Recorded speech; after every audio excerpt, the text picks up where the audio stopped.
semua tanah di mana saja bisa tempat ibadah.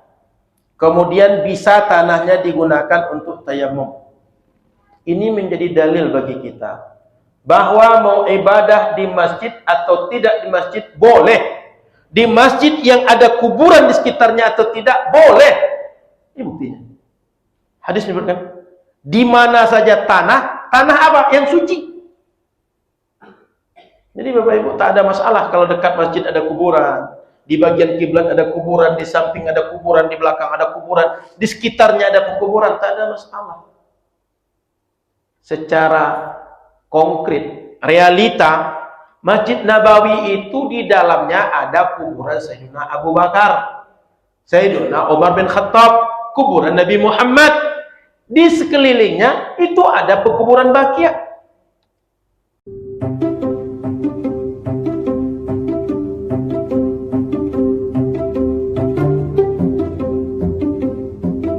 Assalamualaikum warahmatullahi wabarakatuh. Bismillahirrahmanirrahim. Alhamdulillahirrahmanirrahim. Allahumma salli ala sayyidina Muhammadin. Alhamdulillah Bapak Ibu jemaah Masjid Nur Fajar rahmati Allah Subhanahu wa taala. Kita kembali berjumpa dalam kajian kitab Bulughul Maram, mengkaji hadis-hadis Rasulullah sallallahu alaihi wasallam yang menjadi dalil bagi para ulama untuk kita beramal. Kenapa kita sholat? Dasarnya dari mana? Kenapa kita berwudu? Bagaimana cara wudu? Kemudian kenapa kita tayamum? Bagaimana cara tayamum? Mana hadis menjelaskannya? Ini kitab. Jadi kitab yang kita pelajari kitab hadis Rasulullah sallallahu alaihi wasallam yang menjadi dasar bagi kita untuk beramal. Maka mudah-mudahan dengan belajar hadis-hadis Nabi kita semakin yakin bahwa setiap yang kita amalkan hari ini dasarnya adalah hadis Nabi. Sehingga kita tak keluar dari jalur beragama yang sepatutnya. Sebab Bapak Ibu yang dirahmati Allah, sumber agama ini Quran dan hadis. Tak boleh kita keluar dari situ. Tetapi penjelasan Quran dan hadis tak semua orang mengerti. Tak semua orang bisa menerjemahkan seperti apa maksud Quran dan hadis. Maka butuh para ulama yang mengerti Quran dan hadis. Oleh karena itu, mengkaji buku ulama, mengkaji buku orang yang mengerti Quran dan hadis adalah cara yang benar mengamalkan Quran dan hadis. Sebab orang tak tahu tak mungkin beramal dengan apa yang dia tidak tahu. Yang masuk akal beramal dengan yang diketahui. Kalau tak tahu maka mengikut orang tahu. Siapa orang tahu? Ulama yang mengerti Quran dan hadis. Mudah-mudahan kita semua dimudahkan Allah beramal sesuai dengan kehendak syariat sehingga yang kita buat semuanya membuat kita bahagia dunia dan bahagia akhirat. Amin ya rabbal alamin. Shalawat berangkai salam pada Rasulullah sallallahu alaihi wasallam. Mudah-mudahan di akhirat kita termasuk di antara umat Rasul yang dimuliakan berkumpul dengan Nabi Muhammad sallallahu alaihi wasallam. Amin ya rabbal alamin.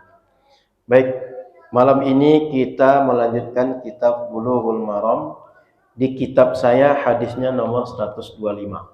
Pembahasannya tentang tayamum. Jadi di kitab yang lain boleh jadi nomornya sama, boleh jadi beda. Mengikut kitab saya nomor 125, pembahasan tayamum. Bapak Ibu yang muliakan Allah, tayamum ini istilah dari Quran. Istilah dari hadis Nabi. Dalam Quran Allah katakan wa in kuntum marda aw ala safarin aw jaa ahadun minkum minal gha'id aw lamastumun nisa falam tajidu ma'a fatayammamu sa'idan tayyiba famsahu biwujuhikum wa aydiyakum minhu. Surah Al-Maidah ayat 6.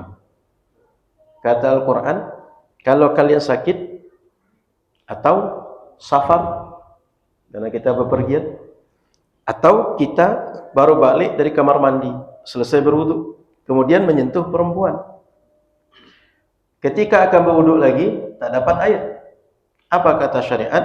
Fatayammamu, bertayamumlah kalian, sa'idan thayyibah, menggunakan tanah yang boleh untuk tayamum, tanah yang suci. Famsahu, lalu bagaimana cara tayamumnya? Usap muka kalian dan usap dua tangan kalian. Itu penjelasan Quran. Fatayammamu sa'idan thayyiban. Maka bertayammumlah kalian. Ada perintah di situ. Perintah, hukum asalnya, implikasi asalnya, perintah itu adalah wajib dikerjakan. Kalau tidak ada indikasi berubah dari wajib, tetap wajib.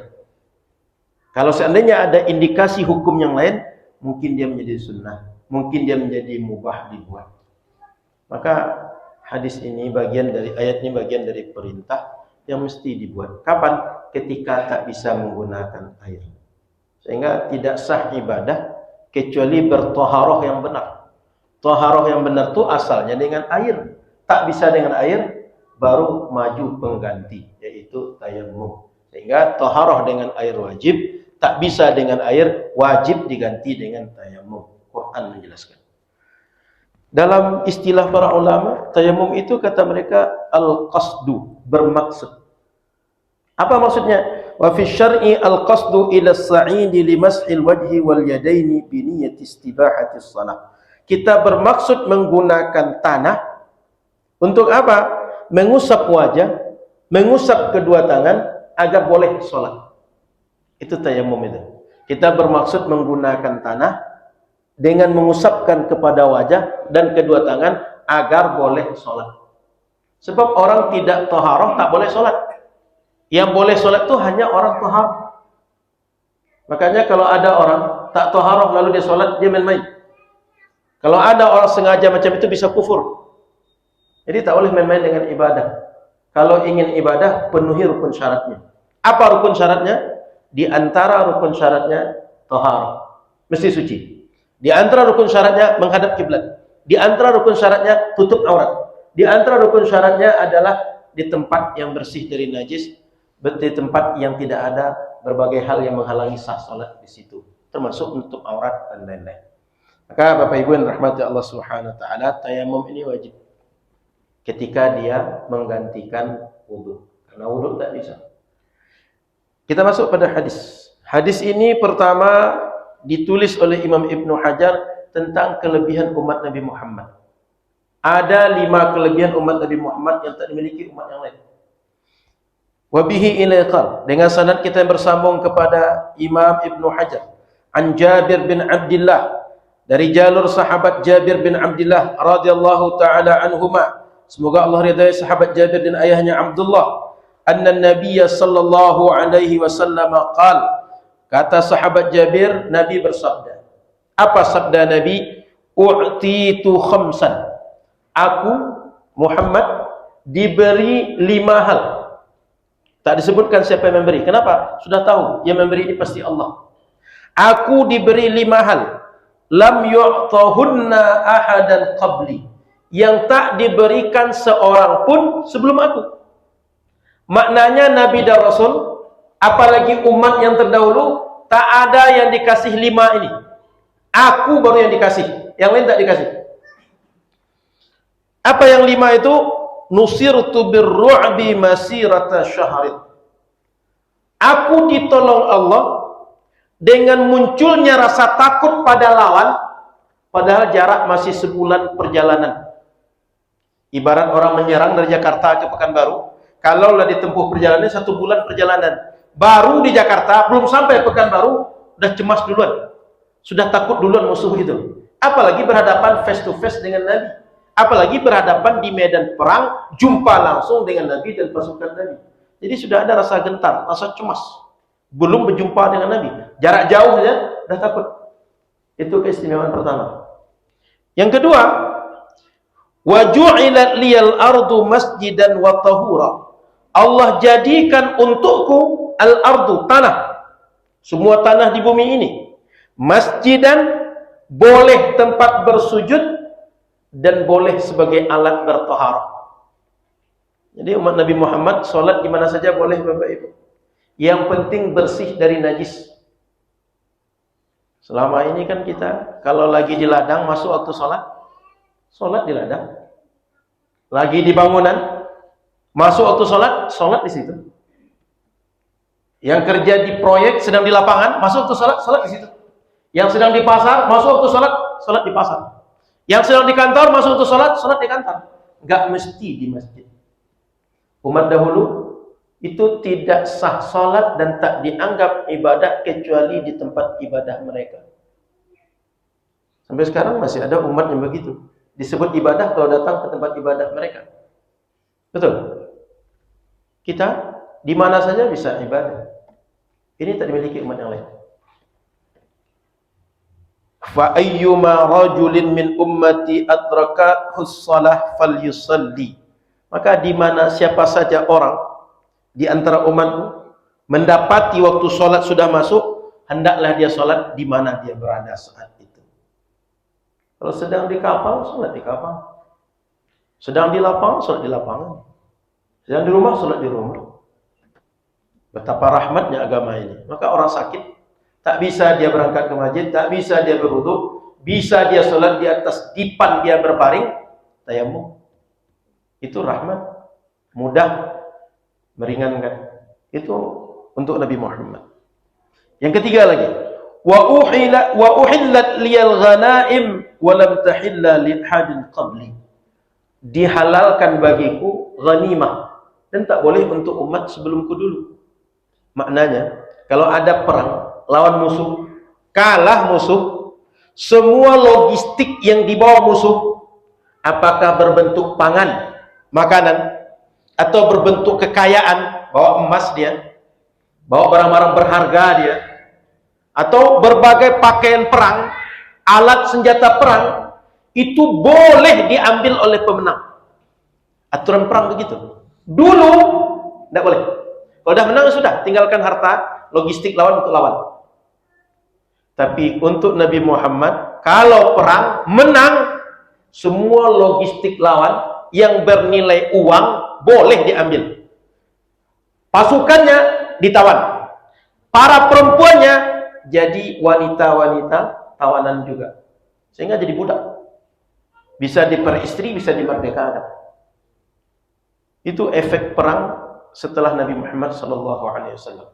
Maka Bapak Ibu, dulu ada perbudakan. Kenapa? Yang kalah otomatis jadi budak. Kalau tidak ya dibunuh. Jadi perang itu solusinya kalah jadi tawanan, menang dapat harta. Maka perang itu dulu tak sekedar mengorbankan nyawa. Kalau menang beruntung, dapat aset, dapat kekayaan. Untuk Nabi Muhammad saja. Nabi sebelumnya tidak. Wa u'titu syafa'ah, dan diberikan kepada saya adalah kesempatan menolong umat dengan syafaat.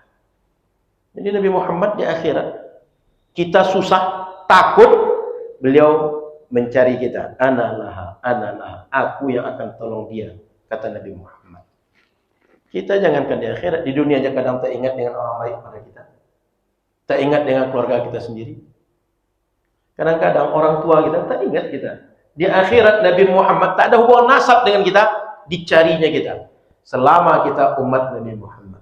Makanya ingat Bapak Ibu, kata Nabi, kullu ummati yadkhulunal jannah. Semua umatku masuk surga, illa man aba, kecuali yang menolak. Siapa yang menolak? Yang tidak ikut dengan Nabi Muhammad di dunia. Yang dia murtad, yang dia keluar dari Islam. Yang ikut Nabi Muhammad, dia akan ditolong Nabi Muhammad dan akan masuk surga di akhirat nanti.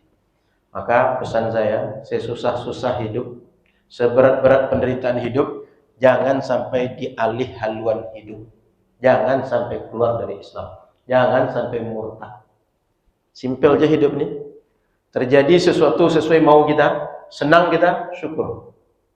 Terjadi sesuatu tak sesuai dengan mau kita, kesal kita, sempit dada kita, sabar. Tak ada yang ketiga. Semua yang terjadi kehendak Allah. Mau protes, protes ke siapa? Protes pada Allah. Allah tinggal jawab, cari Tuhan selain aku. Mau kesal pada Allah, cari tempat hidup selain alam yang aku ciptakan. Mau kemana? Mau gondok, mau kesal kepada Allah. Kalau pengen Tuhan yang lain, yang sesuai dengan maumu, cari selain aku. Jadi hidup ini menyalahkan orang, menyalahkan keadaan, menyesali suatu kondisi, itu tak boleh. Kenapa? Hanya membuat kita sakit hati. Hanya membuat kita stres. Hanya membuat kita depresi. Tapi coba, Allah kasih nikmat sesuai mau kita, syukur. Allah kasih ujian tak sesuai mau kita, sabar. Selesai urusan. Kita tak menyakiti orang, kita tak dengki, kita tak sombong, kita tak buruk sangka, kita tak berbuat yang salah, yang zalim kepada orang lain. Maka hidup ini dua saja. Kalau memang hamba Allah, sesuai dengan apa yang kita mau terjadi, syukur. Tak sesuai dengan yang kita mau terjadi, sabar. Kalau keluar dari dua ini, hidup akan bermasalah. Tak akan tenang hidup, tak akan menikmati hidup. Itu boleh diuji Bapak Ibu. Yang kelima, wa kana an-nabi yub'atsu ila qaumihi khassatan wa bu'ithu ila an-nasi 'ammah. Yang kelima kelebihan Nabi Muhammad. Semua nabi dahulu itu diutus untuk umat mereka saja. Aku untuk semua umat. Jadi Nabi Muhammad ini bukan untuk umat Islam saja. Untuk semua orang sejak masa Nabi Muhammad diangkat menjadi nabi sampai kiamat, nabinya Muhammad. Saya ulang Bapak Ibu, Nabi Muhammad sejak beliau usia 40 tahun, itu beliau jadi nabi dan rasul. Pinjam sepeda rasul. Sejak usia 40 tahun, beliau jadi nabi dan rasul. Sejak saat itu sampai kiamat, siapapun orangnya, itu nabinya Muhammad sallallahu alaihi wasallam. Beda dengan umat dahulu. Umat dahulu, kalau Nabi Isa ya untuk umat yang diutus kepada kaum apa Nabi Isa itu. Nabi Musa ya Bani Israel saja. Tapi Nabi Muhammad sejak beliau usia 40 tahun. Bukan permanen kan?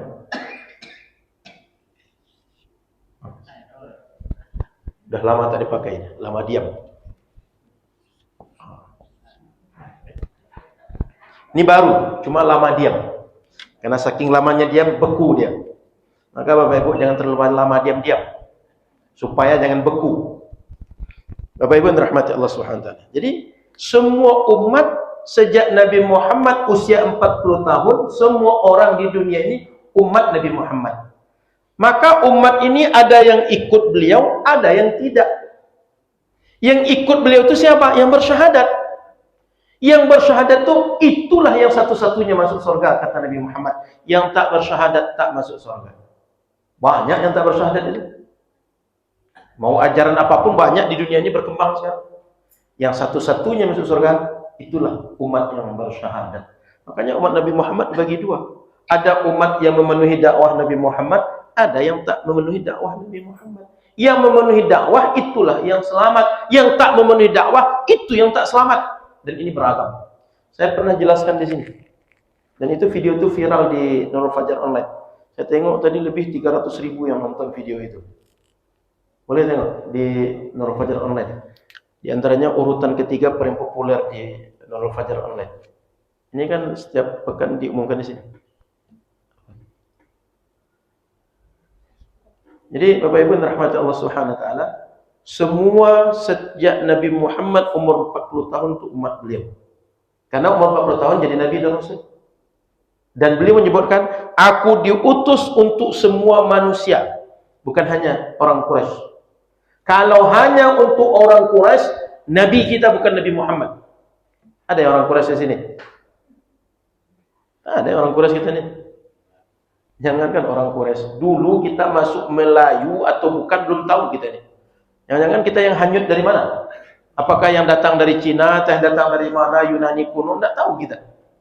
Maka oleh karena itu Bapak Ibu yang rahmati Allah Subhanahu wa taala, umat Nabi Muhammad sejak Nabi Muhammad ini tidak muncul sini. Sejak beliau umur 40 tahun, semua umat itu adalah umat Nabi Muhammad. Ada yang lain? Sejak Nabi Muhammad usia 40 tahun, beliau jadi Nabi dan Rasul. Ya. Maka umat itu terbagi dua. Ada yang memenuhi dakwah beliau, ikut dengan beliau. Ada yang tidak. Kata Nabi, kulluha finnar, semuanya di neraka. Yang mana? Yang tak ikut semuanya di neraka. Kecuali satu yang tidak masuk neraka itu. Mana dia? Yang ikut dakwah Nabi Muhammad. Mana yang ikut dakwah Nabi Muhammad? Semua yang beragama Islam. Lalu dalam Islam baru banyak lagi pecahnya.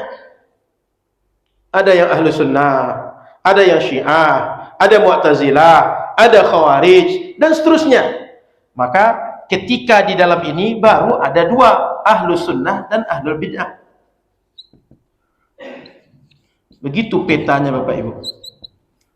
Jadi ahlul bid'ah itu masih Islam, cuma dia melenceng dalam ajaran akidah, dalam keyakinan ada yang bermasalah. Makanya dia orang Islam tapi tak lurus. Sehingga ahlul bid'ah tak mesti kafir. Ahlul bid'ah masih Islam cuma tak lurus. Kayak LDII, mereka masih mau sholat, tapi mereka tak sholat macam kita. Syiah sholat, cuma sholat tak macam kita. Maka Bapak Ibu rahmati Allah, semua umat Nabi ada dua, memenuhi dakwah Nabi, ikut dengan Nabi atau tidak. Yang tak ikut semuanya di neraka, yang ikut yang masuk surga. Maka yang ikut nih baru beragam. Ketika beragam ada ahlu sunnah, ada ahlul bid'ah. Maka di akhirat nanti umat Nabi ada yang masuk surga langsung, tak dihisab. Ada masuk surga, dia dihisab tapi ringan. Ada yang dihisab susah, akhirnya masuk surga. Ada yang dihisab masuk neraka, ujungnya masuk surga juga. Selama masih bersyahadat masuk surga juga, meskipun dicuci dulu di neraka. Ada yang mau dicelup dulu di neraka? Sebentar aja. Coba, mana tahu penasaran kan? Apa rasanya masuk neraka gitu? Mana tahu ada yang penasaran. Saran saya jangan ada yang penasaran. Kenapa? Seringan-ringan azab di neraka lebih berat dibanding ujian terberat yang kita rasakan di dunia. Apalagi yang paling beratnya? Sehingga tak usah penasaran. Biar yang lain saja. Bapak Ibu tak usah. Saya pun tak kuat. Makanya jangan ada penasaran. Ustaz pengen cobalah neraka rasa apa. Cicipi sebentar saja. Bapak Ibu jangan bilang sebentar, akhirat sebentar. Di akhirat tak ada malam. Di dunia kalau kita bilang sehari, tadi matahari tenggelam, besok hari yang lain. Di akhirat matahari tak ada tenggelam. Maka tak ada waktu sebentar di akhirat itu. Kalau di dunia semenit, sedetik itu jelas. Di akhirat, jangan sedetik di akhirat itu 1000 tahun di dunia. Jadi jangan pernah mencoba. Kami penasaran Ustaz, seperti apa neraka? Kayaknya neraka itu seram betul ceritanya. Apa iya betul seram? Kami cobalah agak sebentar gitu. Tak usah. Biarlah orang yang tak ikut Nabi Muhammad saja. Bapak Ibu jangan ikut Nabi Muhammad saja, sama-sama berkumpul dengan Nabi Muhammad. Amin. Baik, Bapak Ibu yang dirahmati Allah Subhanahu wa taala. Jadi 5 ini kelebihan Nabi Muhammad. Poin kita di sini adalah poin yang kedua, bahwa umat Nabi Muhammad boleh menggunakan tanah untuk tayamum. Itu bab kita. Bapak Ibu yang dirahmati Allah, sebelum saya lanjutkan, di hadis ini disebutkan 5 yang diberikan pada Nabi Muhammad. Kata para ulama usul fikih, al-adad la mafhumalah. Jumlah atau bilangan kalau disebut dalam sebuah hadis, itu dia tak menjadi patokan. Bahwa terbatas hanya sekian kelebihan Nabi Muhammad, tidak. Namun dalam hadis ini Nabi Muhammad sebut 5. Tapi kalau dikumpulkan semua, apakah 5 saja? Ternyata tidak, masih banyak yang lain. Sama dengan hadis yang Bapak Ibu sering sebut. Kalau anak cucu Adam meninggal, terputus semua amal kecuali 3. Betul? Rupanya ketika kita buka buku-buku hadis, ternyata Imam Suyuti mengumpulkan ada 11, tidak hanya 3. Contoh, Bapak Ibu hafal doa anak soleh, ilmu manfaat, sedekah jariah. Imam Suyuti menyebutkan, kalau ada orang dia dulu bersedekah Quran, wakaf Quran ke masjid atau ke orang ngapal Quran, meninggal dia masih ngalir kepada orang berwakaf Quran. Kalau ada orang bangun masjid, meninggal dia ngalir pahala membangun masjid kepada dia. Kalau ada orang membangun sumur atau dia buat air dari bukit sehingga mengalir ke kampung, dimanfaatkan orang, selagi masih memanfaatkan, mengalir kepada orang itu. Atau kalau ada orang dia suka tanam-tanam, sehingga berbuahlah durian yang dulu dia tanam, dia meninggal, selama masih memanfaatkan orang hidup, mengalir pahala kepada orang yang menanam dulu. Maka kami di kampung itu, orang tua suka menanam ya, tanaman keras. Ketika kita coba ukur dengan nalar kita, dia tak mungkin menikmati. Kelapa itu biasanya berapa tahun berbuah? 4 tahun paling cepat kan Pak? Ini nampaknya usia besok dah mau mati. Yang ditanam kelapa. Kapan dia menikmati? Tapi dia berpikir bukan sedang saya ingin menikmati kelapa.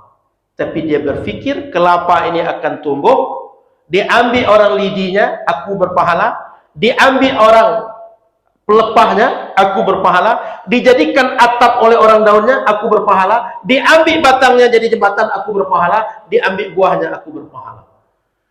Kelapa itu mulai dari akar sampai ke tunasnya berguna semua. Tak ada yang tak berguna kelapa itu. Maka Bapak Ibu yang rahmati Allah, dalam hadis tersebutkan aku dikasih 5. Tadi ada 3 amalan tak terputus.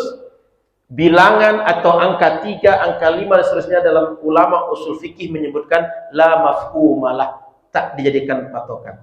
Kenapa? Kadang-kadang Nabi menyebutkan itu sekedar memudahkan orang untuk mengingat, bukan untuk membatasi. Sehingga ketika disebutkan hanya 5 tadi, itu bukan membatasi, hanya 5 kelebihan Nabi. Sehingga kalau ingin merujuk lebih banyak apa saja kelebihan Nabi Muhammad, tengok kitab Imam Suyuti namanya Al-Khasa'is Al-Kubra. Semua keunggulan, semua keistimewaan, semua kelebihan yang hanya Nabi Muhammad punya ada dalam kitab itu. Al-Khasa'is Al-Kubra. Kalau kita tengok Isra Mi'raj, tak ada nabi lainnya Isra Mi'raj, hanya Nabi Muhammad. Jadi kalau kita tengok dari yang kita tahu, banyak kelebihan Nabi Muhammad yang tak dimiliki umat yang lain. Ada lagi contoh yang lain. Umat dahulu kalau berdosa, kalau dia berdosa mesti bunuh diri baru terima taubatnya. Umat dulu kalau bernajis pakaiannya mesti dipotong pakai bernajis itu.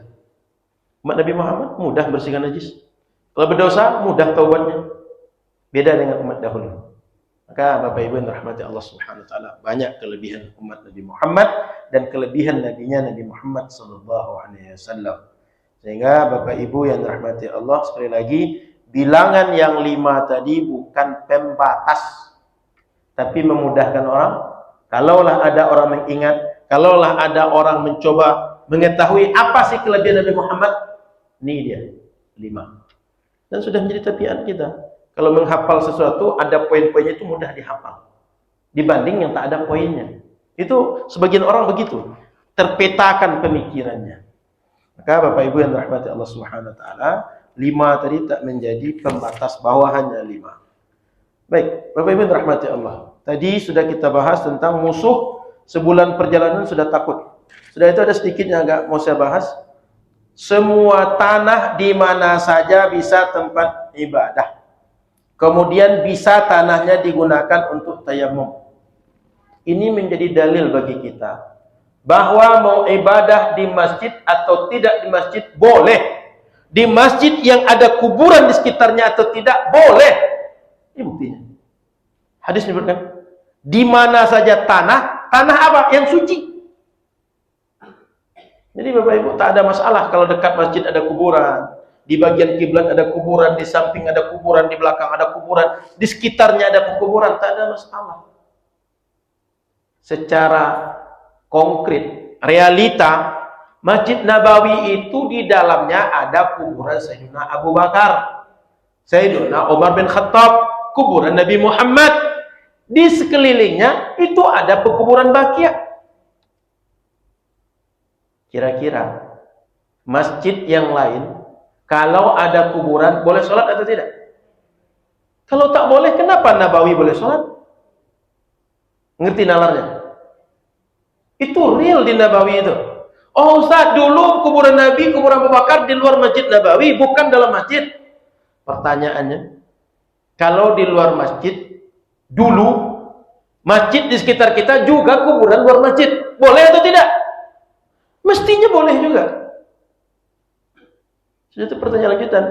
Oh Ustaz, itu karena Nabi aja. Dulu orang tak berani menyanggah. Pertanyaannya, apakah di zaman mereka menguburkan Nabi tak ada sahabat? Tak ada ulama?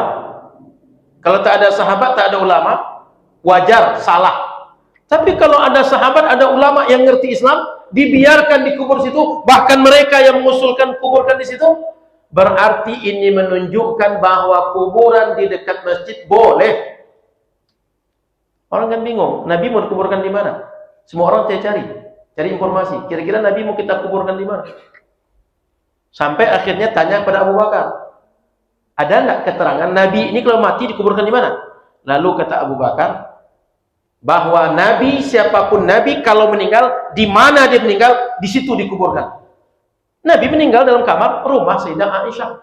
Maka dalam rumah Sayyidah Aisyah itu dikuburkan. Sehingga Nabi dikuburkan itu usul sahabat. Dari mana usul sahabat? Penjelasan hadis Nabi Sallallahu Alaihi Wasallam. Yang mengusulkan siapa? Abu Bakar. Lalu setelah Nabi dikuburkan, siapa yang tinggal di rumah itu? Aisyah. Siapa Aisyah? Istri Rasul. Paling kenal dengan agama, paling banyak riwayat hadis. Kalaulah sholat dekat kuburan tidak sah, Sayyidah Aisyah sejak Nabi meninggal, sholatnya tidak sah di situ. Paham nalarnya Bapak Ibu? Sejak Nabi meninggal, kan kuburan Nabi dalam rumah itu. Kira-kira Sayyidah Aisyah setiap sholat keluar rumah, dalam rumah? Paham nalarnya? Tidak mungkin beliau sengaja pergi ke Masjid Nabawi, sengaja pergi ke masjid yang lain untuk sholat. Apalagi sholat tahajud, sholat tengah malam. Di rumah. Sholat wajib, sholat sunnah, beliau selaku perempuan buatnya di rumah. Di mana? Di samping kubur Nabi. Jadi Bapak Ibu rahmati Allah, tak ada masalah sholat di masjid yang ada kuburan atau di masjid sekitarnya ada kuburan, tak ada masalah. Yang masalah itu kalau Bapak Ibu menyembah orang hidup atau orang mati. Tak boleh dalam Islam menyembah kecuali Allah saja. Saya ulang, yang menjadi masalah bukan sholat dekat kuburan. Yang menjadi masalah adalah bila orang sholat, bila orang ibadah, bila dia menyembah, disembahnya selain Allah, baru masalah. Jadi kalau ada orang ibadah, dia sholat, yang disembahnya Allah, di tempat yang diperbolehkan, masalahnya di mana? Ngerti nalarnya Bapak Ibu? Maka oleh karena itu, hadis ini penjelas bagi kita, umat Nabi Muhammad mau sholat di mana saja, selama tempat itu bersih dari najis, menghadap ke kiblat, dia menutup aurat, sholat di waktunya, sah sholat dia. Meskipun tempatnya bukan di masjid. Itu Bapak Ibu. Baik, Bapak Ibu yang dirahmati Allah Subhanahu wa taala, maka tambahan dari dalil-dalil tadi bahwa umat Nabi Muhammad boleh sholat di mana saja, kemudian tadi kelebihan umat Nabi Muhammad. Kemudian Bapak Ibu yang dirahmati Allah, poin yang selanjutnya, boleh bertayamum. Artinya, kalau kita sedang tidak ada air, padahal waktu sholat, kita mesti mandi, kita mesti berwudu, tak ada air, tayamum. Tayamum itu Bapak Ibu bukan hanya pengganti wudu, pengganti mandi dan wudu sama. Saya ulang, jangan kira tayamum pengganti wudu saja. Kalau ada orang mesti mandi wajib, tak dapat air, dia tayamum. Kalau ada orang mesti hadas kecil, lalu mesti toharoh, tak ada air, dia tak bisa wudu, tayamum. Jadi saya ulang, tayamum tak hanya pengganti wudu, pengganti mandi besar, dan pengganti wudu, kedua-duanya bisa. Maka dibolehkan untuk umat Nabi Muhammad untuk melakukan tayamum. Hanya saja kalau dalam mazhab Syafi'i, sekali tayamum hanya boleh untuk satu sholat fardu. Maknanya, kalau Bapak Ibu sholat 5 waktu, kesemuanya mesti tayamum, mesti 5 kali tayamum. Tak bisa dengan satu tayamum. Beda dengan wudu. Kalau Bapak Ibu wudu subuh tak batal sampai isya, boleh 5 waktu tadi dengan wudu subuh tadi. Kalau ada. Mana tahu ada di antara kita. Ada yang menarik, Imam Abu Hasan Al-Asy'ari yang menjadi imam dalam akidah Ahlus Sunnah. Beliau 20 tahun tak pernah tinggal sholat jamaah di masjid. Dan sholat malam dengan subuh itu hanya satu wudu. Maknanya malam itu tak batal wudu. Malam itu kerjanya ibadah. Dan itu menjadi imam Ahlus Sunnah. Wajar. Begitu ketaatan kepada Allah. Begitu dia dekat dengan Allah. Orang-orang istimewa itu memang dia punya amalan istimewa. Tidak tahu. Bapak-bapak jualan es kemarin tahap apa doa dia. Kok bisa dia sekali dibully orang, suatu banyak menawarkan ke dia. Kalau tahu anak dia saya kasih beasiswa, kalau tahu bapak itu saya umrohkan, kenapa tak tawarkan ke saya? Kan bisa juga saya umroh gitu kan. Ini tawarkan kepada bapak itu. Nah, tapi itulah rezeki beliau. Didatangi orang, dikasih umroh, dikasih beasiswa, macam-macam. Jadi kalau Allah ingin memuliakan, tu'izzu man tasha wa tudillu man tasha. Engkau muliakan yang kau mau, engkau hinakan yang kau mau. Tu'til mulka man tasha, engkau kasih siapa yang kau mau, wa tanzi'ul mulka mimman tasha. Dan engkau tarik, engkau cabut dari siapa saja yang engkau mau. Maka Bapak Ibu, siapa saja yang jadi pimpinan, jadi gubernur, wali kota, bupati, sudah menjadi kehendak Allah. Kita kan tidak tahu, maka berusaha untuk menjadikan siapa yang dianggap oleh kita dia yang patut. Kalau sudah tahu bagaimana kehendak Allah, tidak akan kampanye kita. Nah, itu sebabnya saya jarang ke sini. Masa-masa kampanye saya keliling-keliling Riau. Jadi kalau ada yang kehilangan saya masih di sini. Cuma jarang ke Nurul Fajar saja. Sekarang alhamdulillah balik lagi. Insyaallah balik lagi. Baik, Bapak Ibu rahmati Allah Subhanahu wa taala. Poin yang selanjutnya tadi di hadis tadi bahwa umat Nabi Muhammad boleh tayamum ketika mereka tak bisa menggunakan air. Kemudian dalam mazhab Syafi'i satu kali sholat hanya boleh dengan satu tayamum. Tak boleh satu tayamum lebih dari satu kali. Tak boleh lebih dari satu kali sholat dengan satu tayamum. Adapun sholat sunnah boleh dengan satu tayamum dengan jumlah tak terbilang. Kenapa? Meringankan. Karena sunnah ini sifatnya bonus, sifatnya tambahan. Maka untuk meringankan umat dan jumlah sholat sunnah itu banyak. Sementara sholat wajib jumlahnya sedikit. Kalau sedikit dibatasi sangat bisa. Yang banyak dibatasi merepotkan. Itu sebabnya kalau sunnah boleh satu tayamum. Mau kerjakan 100 sholat sunnah silahkan. Tapi sholat wajib karena jumlah sedikit dibatasi. Yang 5 mesti satu kali dengan satu tayamum. Tak boleh lebih.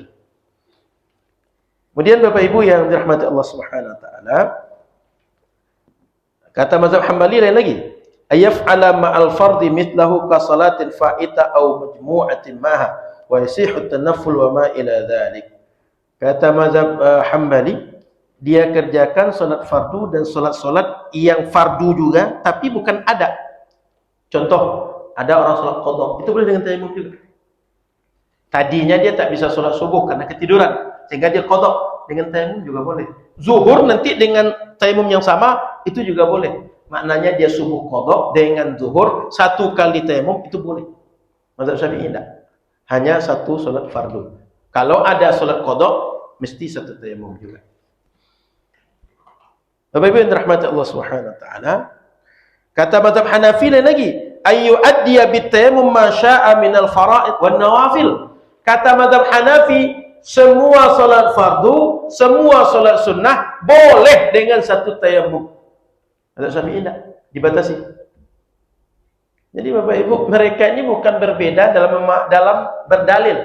Dalilnya sama, cuma pemahaman mereka terhadap dalil yang tak sama. Yang mana yang benar Ustaz? Allah yang tahu. Mereka yang berilmu dalamnya tak bisa memastikan mana yang benar, apalagi kita tak berilmu dalam. Sehingga semuanya mungkin benar. Dari mana? Indikasi penjelasan ayat dan hadis bisa mengakomodir pemikiran mereka. Tapi yang mana satu paling benar sesuai maksud Allah dan Rasul, kita tidak tahu. Di akhirat kita tanya nanti. Sebenarnya Allah satu tayamum itu boleh satu kali, apa boleh seterusnya? Nah, nanti di akhirat tanya nanti. Mana tahu Bapak Ibu masih ingat di akhirat nanti. Saat jumpa dengan Allah nanti tanya, ya Allah, saya ini penasaran satu. Sejak dulu saya simpan-simpan ya. Sejak Nurul Fajar dulu saya simpan-simpan pertanyaan ini. Kalau kita sekali tayamum, boleh sholat 5 waktu satu tayamum, atau hanya satu kali tayamum satu sholat? Nah, boleh Bapak Ibu simpan. Nanti kalau ada lagi bab yang lain simpan lagi pertanyaan berbeda.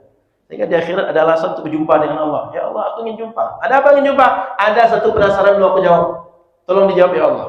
Jadi boleh juga Bapak Ibu cari alasan untuk jumpa Allah di akhirat. Buat penasaran-penasaran dari sekarang. Buat PR dari sekarang. Baik, Bapak Ibu yang dirahmati Allah Subhanahu wa taala, lanjut. Berdasarkan hadis Nabi tadi, fa ayyuma rajulin min ummati adrakat us-shalah falyusalli, maka mesti masuk waktu sholat baru sah sholat. Maka jangan sampai Sekarang sholat isya nggak boleh, kecuali orang sholat jamak. Sekarang sholat subuh nggak boleh, mesti subuh di waktu subuh, asar di waktu asar, isya di waktu isya, maghrib di waktu maghrib. Ustaz, saya buru-buru, pesawatnya terbang cepat Ustaz, saya sholat subuh sebelum waktu subuh, boleh atau tidak? Tidak boleh. Semua sholat mesti dikerjakan di waktunya. Di mana kita berada, waktu sholat sudah masuk, kerjakan di situ. Sehingga kalau di pesawat, pelajari bagaimana sholat di pesawat. Kalau di kapal, pelajari bagaimana sholat di kapal. Kalau darat, pelajari bagaimana sholat di darat. Tinggal itu saja. Tapi syarat sah sholat, mesti kalau sudah masuk waktu sholat, baru sah sholat. Tidak boleh sholat semau kita. Jadi jangan mentang-mentang sibuk. Ustaz, nanti ada rapat, nanti ada ini semacam. Saya sholat asar sekarang dulu. Nggak boleh asar kecuali di waktu asar.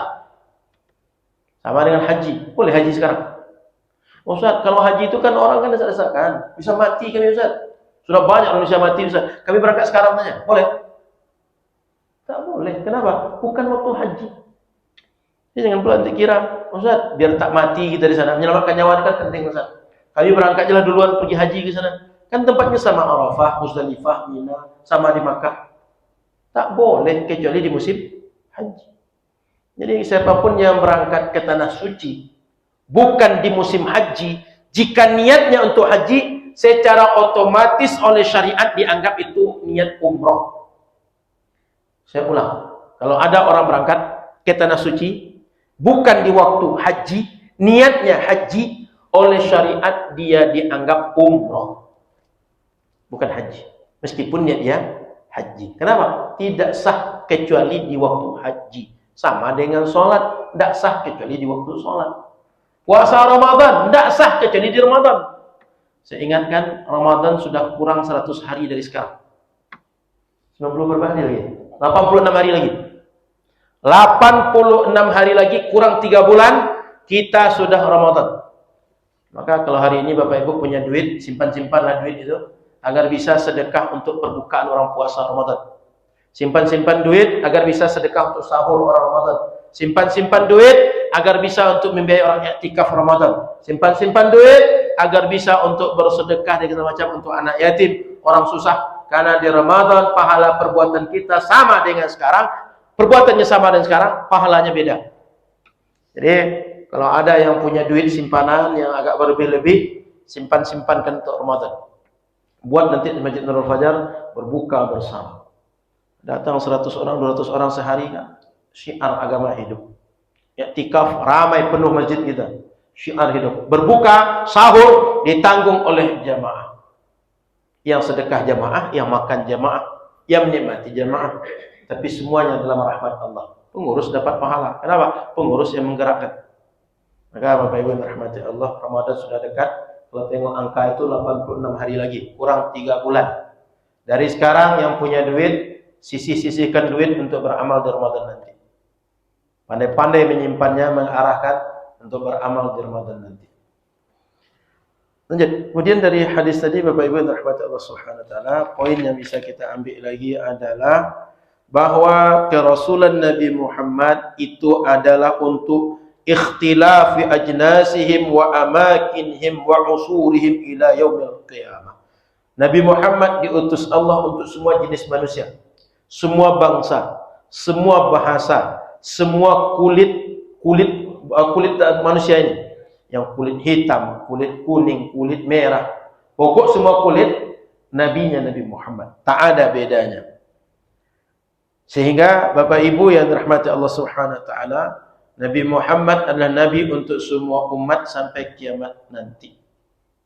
Oleh karena itu, siapapun orang hari ini hidup, nabinya sama Nabi Muhammad. Bedanya mereka ada yang ikut Nabi, ada yang tidak. Bersyukurlah kita, alhamdulillah, sampai sekarang masih ikut Nabi Muhammad. Jangan merasa tersiksa Bapak Ibu. Kalau misalnya sholat terasa berat, sholat itu jangan dianggap masalah. Kenapa? Sholat itu justru menenangkan kita. Sholat itu justru membuat kita ingat dengan Allah. Sholat itu justru mengingatkan kita ini hamba Allah, sehingga tak boleh sombong kepada Allah. Sholat itu mengingatkan kita Rahman dan Rahim Allah luas, sehingga setiap rakaat kita baca Bismillahirrahmanirrahim. Sehingga kita hidup ini hati gembira terus, tidak pesimis. Kalaupun kita berdosa, setiap salat kita berdoa, Rabbighfirli, ya Allah ampuni saya. Masih itu dibaca ketika duduk. Rabbighfirli warhamni wajburni. Ya Allah ampuni saya, rahmati saya, wajburni. Ya Allah maafkan segala kesalahan saya. Bawa saya kepada rahmat-Mu. Warfa'ni, angkat derajat saya. Wahdini wa'afini wa'afani. Beri hidayah saya, ampuni saya, maafkan kesalahan-kesalahan saya, berikan afiat kepada saya. Setiap sholat kita baca itu. Sehingga orang kalau berdosa, dengan adanya rahmat Allah, dengan dia baca bacaan sholat itu, dia optimis hidup dan tak takut dengan dosa yang dia buat, sebab dia tahu Tuhan yang Maha Rahman dan Rahim, yang Maha Pengampun terhadap segala dosa. Ini sudah masuk waktu atau belum? Tadi sudah bunyi, semua menitnya belum? Rasanya tadi dengar bunyi tadi. Betul? Yang jam di luar. Saya kira telinga saya masalah. Rupa masih normal. Jadi Bapak Ibu yang dirahmati Allah Subhanahu wa taala, dengan salat itu kita tenang. Dengan salat ingat dengan Allah. Dengan salat hidup ini merasa ringan terasa. Karena Rahman dan Rahim Allah selalu kita sebut. Ampunan Allah selalu kita sebut. Semua karunia Allah di dunia dan di akhirat tersebut dalam sholat itu. Cuma kadang-kadang kita ini tak paham makna sholat. Kadang-kadang kita tak pelajari sholat. Sehingga ketika sholat tak terasa sholat itu ada ruhnya. Tak terasa khusyuknya sholat. Yang masalah bukan sholatnya. Kita yang sholat yang bermasalah. Maka saya pesan tak ada pensiun dalam mengaji. Kenapa? Yang kita tahu sedikit dibanding yang tak tahu. Yang kita tahu lupanya lebih banyak daripada ingat. Kalau saya tanya 5 tadi masih hafal? Yang 5 dalam hadis Nabi tadi, itu masih duduk di sini, masih sama saya menyampaikan. Belum tentu hafal yang 5. Apalagi dah keluar dari masjid, apalagi diulangnya 20 tahun akan datang. Karena kan kebanyakan kita kapan belajar agama terakhir? Waktu SMA dulu. Itu pun 2 jam dalam 1 pekan. Terbayanglah kalau orang tuh umur 70 tahun.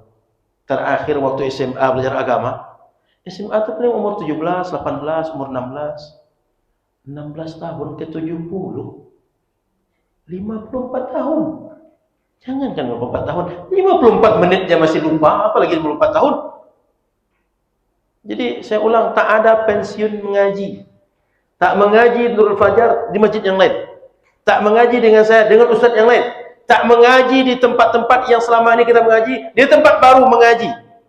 Intinya tak boleh pensiun mengaji. Kenapa? Yang tidak kita tahu lebih banyak yang dibanding yang kita tahu. Yang kita tahu lebih banyak lupa daripada ingat. Apa mau diamalkan kalau lupa? Kalau tak tahu apa mau diamalkan? Yang tahu yang ingat belum tentu teramalkan, apalagi yang tak tahu yang lupa. Setelah azan Isya kita sambung. Karena disambung itu sampaknya panas terus deh. Silakan azan Ustaz. Silakan Pak, kita langsung diskusi Pak. Silakan. Ini tentang sakit, dirawat belum sakit. Siap. Kemudian kita bertayamum, jadi tangan nggak ada.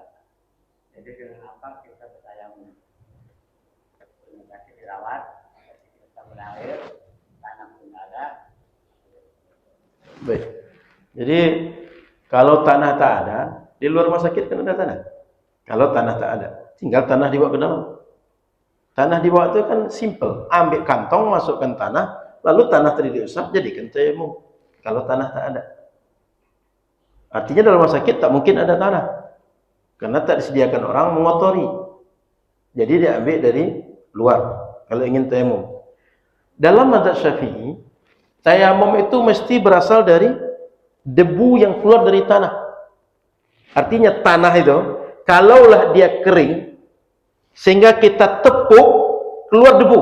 Tanah yang seperti itu yang boleh untuk tayamum. Maka tanah liat tak bisa Pak. Tanah liat yang basah itu. Atau tanah-tanah yang lumpur, segala macam itu, tak bisa. Yang akan diambil itu debunya. Oleh karena itu, kalau sekedar tanah masalahnya, ambil tanah, bawa ke dalam rumah sakit. Maka, dalam mazhab Syafi'i, bukan debu. Artinya, Di dinding debu, di sofa debu, di kasur debu, bukan itunya. Tapi tanah yang dia menghasilkan debu. Itu yang sa'id dan thayyibah bahasa Quran. Gitu, Pak. Jadi bawa tanah, lalu tanah tadi jadikan untuk tayammum. Gitu, Pak. Silakan. Ada lagi yang lain? Silakan, ibu-ibu, silakan, Bu.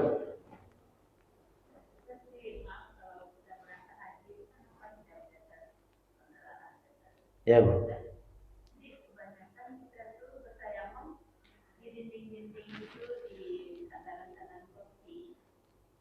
Baik. Jadi secara konsep mazhab Syafi'i yang diamalkan masyarakat kita itu tak bisa. Boleh jadi mengambil di luar mazhab Syafi'i. Yang bagi mereka asal debu bisa. Contoh mazhab Hambali. Asal debu bisa. Mazhab Syafi'i tak bisa. Di pesawat itu, Bu, permasalahan sholat kita banyak, Bu.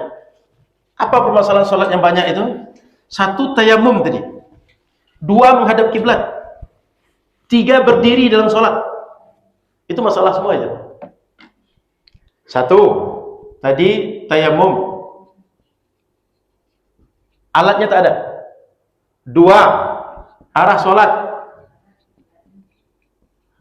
Orang pulang dari Makkah tak mungkin menghadap kiblat. Kalau masih menghadap kiblat, terbalik sholatnya itu. Sholatnya mundur ke Pekanbaru itu. Pasti membelakangi kiblat. Itu dua. Yang ketiga masalah lagi berdiri. Dalam sholat, orang yang mampu berdiri mesti berdiri. Di pesawat tak mungkin berdiri orang sholat itu semua. Ya kan? Maka ini minimal 3 permasalahan yang sangat krusial. Yang keempat lagi, waktu sholat. Bapak Ibu sholat subuh waktu yang mana diikuti? Waktu Makkah? Waktu Batam? Kalau orang berjauh kan ke Batam. Tidak tahu 2025 sudah bisa Pekanbaru atau belum. Karena embarkasi orang Pekanbaru kan masih Batam kan. Jadi waktu sholat mau ikut waktu Batam, ikut waktu Jeddah, atau ikut waktu pesawat sedang lewat waktu masuk subuh atau belum? Ngerti pertanyaannya? Ini krusial semua nih. 4. Waktu sholat tadi kan tak sah sholat kecuali di waktu sholat. Paham ya? Berdiri. Nabi SAW itu tak pernah sholat dalam keadaan fardu itu kecuali berdiri semua. Maka beliau hanya sholat tidak berdiri itu 2 keadaan. 1, sholat sunnah di perjalanan. 2, sholat khauf. Itu ada fikihnya. Ketika perang, lalu buat sholat khauf. Saya pernah menjelaskan juga di sini. 2 kondisi itu Nabi yang sholat tak berdiri. Selain itu, Nabi meskipun musafir, meskipun sakit tapi bisa berdiri, beliau berdiri. Maka beliau kalau sholat fardu, sedang perjalanan, itu berhenti dan sholat berdiri betul. Tapi kalau beliau sakit, atau kalau beliau dalam sholat sunnah, beliau di atas kendaraan saja. Kita ini kan bisa berdiri, tapi kenapa tak berdiri? Nabi sholat fardu itu berdiri. Sudah itu arah sholat. Tadi sudah kita bahas. Tidak mungkin orang pulang dari Makkah tetap menghadap ke kiblat. Sudah itu tayamum alatnya tak dapat.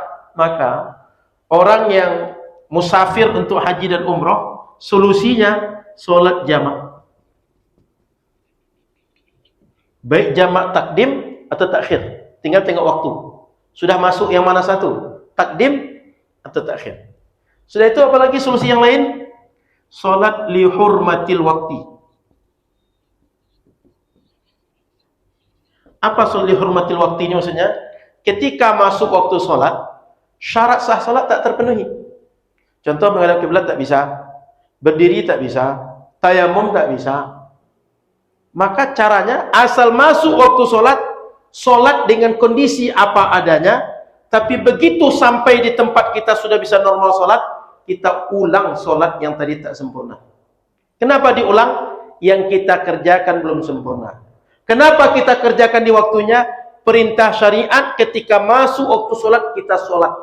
Maka ketika masuk waktunya, kita kerjakan semampu kita. Ketika kita kerjakan semampu kita, belum lepas hutang. Apa sebab? Tak memenuhi rukun syarat. Caranya, begitu sampai di tempat yang tenang, ganti solat tadi. Caranya diulang kembali. Solat yang kedua namanya i'adah solat. Mengulang kembali solat yang sudah dikerjakan, tapi solat tadi belum melepas hutang. Paham? Ini i'adah ini berlaku juga kalau ada orang, kadang-kadang dia solat jamaah maghrib bersama kita. Datang jamaah baru, dia sholat maghrib lagi dengan jamaah baru. Pernah tengok? Ada orang kadang-kadang begitu. Orang yang sholat untuk keduanya itu i'adah sholat namanya. Artinya setiap orang, dia sudah sholat, diulang lagi sholat itu kedua kali, nama sholatnya i'adah. Solusi yang ketiga, qadha sholat. Apa makna qadha sholat? Kerjakan sholat meskipun di luar waktu sholat. Sholat itu tak boleh tinggal. Asal datang waktu sholat mesti kita kerjakan. Kalau sudah habis waktu sholat belum juga dikerjakan, tetap wajib dikerjakan di luar waktu sholat, statusnya qadha. Jadi sholat itu ada namanya sholat ada. Dikerjakan di waktu sholat namanya sholat ada. Dikerjakan di luar waktu sholat namanya qadha. Kedua-duanya sama wajib, harus dikerjakan. Tak ada cerita sholat itu dah lupa, kita dah habis waktunya, kita tak lagi wajib sholat. Tak ada ceritanya itu. Kalaulah ada cerita macam itu, nak berhutang di bank. Kata bank, kan sudah setahun jatuh tempo, dah habis dah. Pemutihan kata bank. Saya berhutang tiap tahun. Sama dengan solat. Kata Allah, kalau dah tak solat, tak apa-apa. Biarkan je lah, habis tu. Naklah orang minta solat. Paham Bapak Ibu? Jadi solat itu wajib di waktunya atau di luar waktunya. Hanya saja kalau dikerjakan di waktunya namanya ada, di luar waktu namanya qadha solat. Maka kalau bisa, selagi bisa jamak takdim atau jamak takhir, buat jamak takdim atau jamak takhir. Maka begitu berangkat, sebelum naik pesawat, tengok dulu. Kita jam berapa? Kira-kira penerbangan berapa jam? Sampai di sana jam berapa? Biasanya, selagi selain sholat subuh, ini bisa jamak takdim atau takhir. Subuh yang payah. Karena subuh tak ada gantinya. Subuh tak bisa dijamak.